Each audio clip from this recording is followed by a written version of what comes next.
Throughout my time as a commodity broker and working at the bank, I realized there's one major reason that ranches don't make money or aren't quite as profitable as they could be. Tonight I only had 2 guys get to the bunk. For some reason, I don't know if you guys can see out there, he decided he wanted to keep eating grass, so we better go get him. Okay, so the single biggest mistake that ranchers or cattle operations make, it's causing them not to make as much money as they could or not be profitable. It's not really truly tracking your cost, not truly knowing where you're at. And while I think there are some people who think they know where they're at, they haven't actually gone down and tracked to the T at least once to see where they are.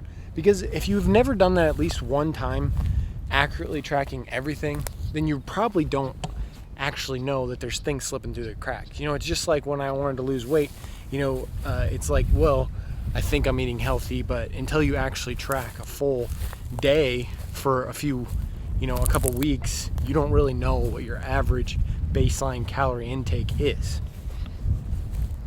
And the same is true with finances. You don't truly know your costs until you truly calculate them. You should know where he's going, but we'll see. We'll see. Well, if the ranch is the thing that you want to live off of, even if it's not yet and you want to be able to live off your ranch, you need to assume all of those personal expenses as cost towards your ranch. Whether it be, your Wi-Fi, if you use that for marketing. And this is not tax advice or a tax incentive thing. I'm talking about this as a personal ability to live off your ranch income type situation, okay? If you want to live off your ranch income, you need to be calculating all of your costs, like your rent, your mortgage, house payment, everything that you think is personal. Your what do you call it, luxury, or what's the word?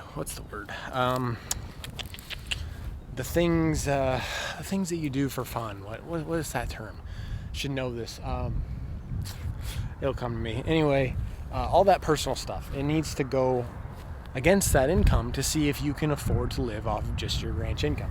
Now, that doesn't mean that you deduct those things into your farm side of your taxes and stuff. And again, this is not tax advice. Put that out there.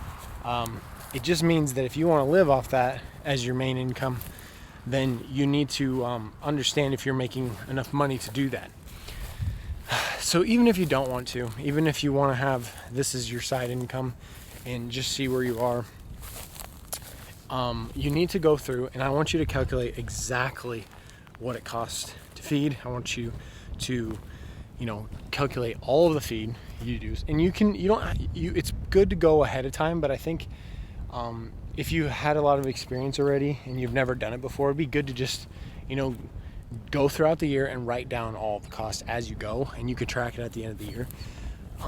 Because then you're exact. And I don't want you to just round things. I want you to go to the T and be like, if I buy this many pounds of bulk feed, even if I don't use it all, calculate that whole cost. Because you could backdate it and,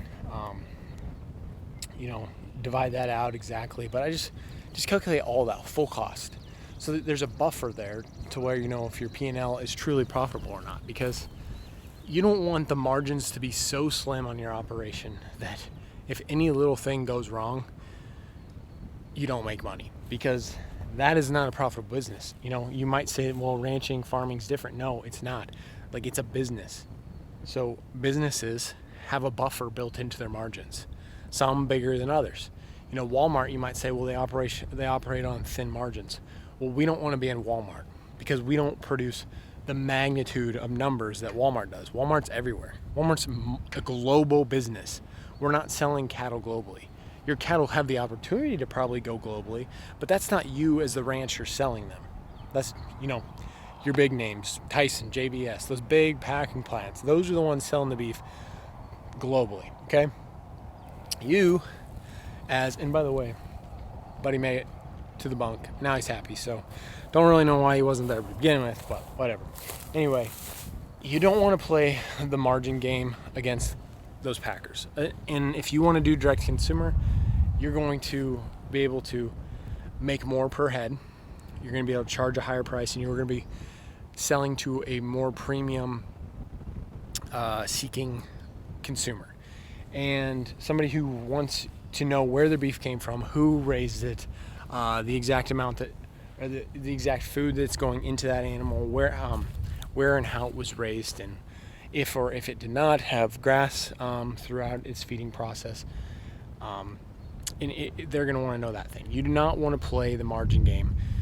And I'm getting a little bit off topic, but the number one reason, I think it's hard for producers to track their costs is because their true costs is because they end up just trying to play a hybrid role of take your calves to the sale barn every year, and then what's the cost of those? Your cow had the calf. Is there a cost? Well, if you AI, there's a cost for that. If you rent a bull or if you rent pasture, there's a cost for that and stuff. But are you truly calculating what that is down to the T per calf to see if you're making money per calf? And you should be as a cow-calf guy even if you're just taking them to the sale barn. But I want you to calculate that all out so you know that if you take them to the sale barn, you are sure you're making money. But not only that, you know how much per head you're making. So know your true cost. Do you think that your electricity bill should be going towards to see if you're profitable or not? That cost should be going to your farm income, against your farm income. I'm just trying to think of like on the spot ones that people sometimes forget about when they're tracking their true cost of production. And I want you to try to break it down per calf. So what's your total electrical bill for the year? How many calves did you raise? And then calculate that down per calf. And if you can't make it work there, now yes, if there's other avenues, like if you have grain also, if you have, again, non-farm income, that's fine. But if you want to live off your ranch income, you want to make sure that your ranch is profitable. See if your ranch is truly profitable. Take it against all of that personal expenses. And not only that, like what do you do if you work in the city? Like let's just say, if I didn't have farm income and I literally just worked at a bank, what would I do? Like any bills I have, if it was a car payment or if it was a mortgage or any of that stuff, how do I know I'm not going broke at the end of the year? Well, I have enough money coming in from my full-time job that pays for all those personal expenses. That's the same is true for the ranch income. You have to be able to calculate that all against your ranch income to make sure that you're profitable. It's the number one biggest thing that I see. And you can break this down further. There's different levels with different producers. Some producers are better at it than others. Some are worse than others. Some people literally go to their accountant every year and they say, did I make money? And then, they play the whole, write-off game, what they can write off and that stuff. But that's neither here nor there. We want to talk about real profit, real loss, true profit, true loss. If you are only looking to see if you're making money one time per year, it's not enough. You need to be diving in deeper, and that doesn't mean you need to track every single thing to the T every year, but I challenge you to do it at least once. Do it at least once so you can see. Same is true when I wanted to lose weight. I had to calculate, and now I can go off a little bit, and I can know basically what I'm eating every single day, and I can be fine. If I want to maintain, if I want to lose a bit, I know roughly what I need to eat, what each piece is. But the same is true for finances, especially with ranching. There's so many things, so many different variables, and it's the number one biggest thing I see. When I was a commodity broker, there was a lot of people who you'd be like, okay, well, what's your break even? Should we lock in the hedge here, sell the futures, or buy an option? And some people would literally just be like, I don't know what my break even is on these. What should my break even be? And they'd be like, what's the average cost per gain? Well, it depends on what you're feeding them. I mean, if you're just feeding them corn, that's one thing. But like, if you're feeding them different things, if you have different things going on, hay, grass, like silage, like what are you feeding? Your break even is different than other people's. Even if you're feeding the exact same thing as your neighbor, your break even is probably going to look a little bit different.